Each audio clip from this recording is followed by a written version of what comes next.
Any Bharat 24 চাই থকাৰ বাবে আপোনালোকক সকলোকে স্বাগতম জনাইছোঁ। অসমত দ্বিতীয় পৰ্যায়ৰ যি পঞ্চায়ত নিৰ্বাচন আছে সেই নিৰ্বাচনত এতিয়া কেম্পেইন এতিয়া তুংগত দেখা গৈছে।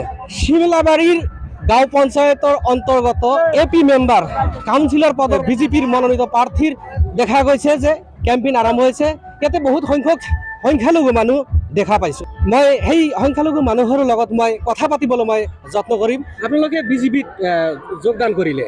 যোগদান কৰি আছো আমালোকে। তাতে বহুত কথা উত্থাপন হৈ থাকে যে বিজেপি হয়তো সংখ্যালঘু মানুহক বহুত অন্যায় অত্যাচাৰ কৰি আছে।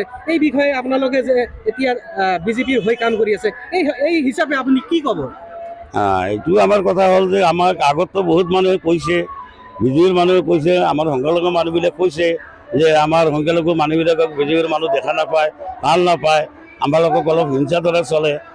কিন্তু আমি ইয়াত ঢুকি আছোঁ, আমি যে কৰি আছোঁ বিজেপি পাৰ্টি, আমাক সিহঁতে কোনো ধৰণৰ আৰু আমালোকক সেই মানে দুই বল দেখা নাই।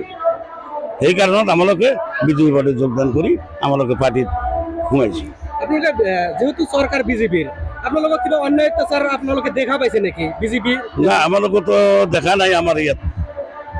হয়, আৰু এজন ইয়াতে সংখ্যালঘু মানুহ লগ পাইছোঁ। মই সেই সংখ্যালঘু মানুহৰ লগত বিজেপিৰ কেম্পেইনত দেখা গৈছে যে যথেষ্টভাৱে কাম কৰি আছে। এই সম্পৰ্কে মই কথা পাতিবলৈ মই যত্ন কৰিম।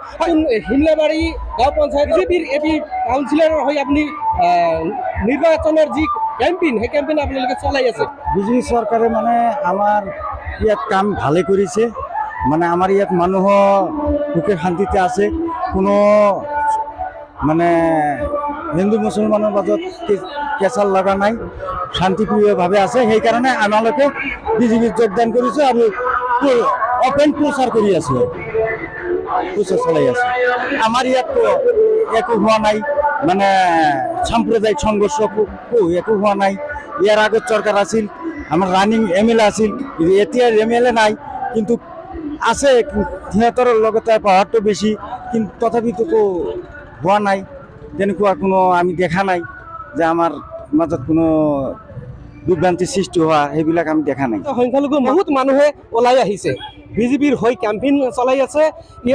এইসকল সংখ্যালঘুৰ মানুহে প্ৰকাশ কৰিছে যে আমাৰ ইয়াতে কোনো ধৰণৰ যি হিন্দু মুছলিমৰ যি কাজিয়া বা সেই ধৰণৰ কোনো প্ৰভাৱ ইয়াতে পৰা নাই।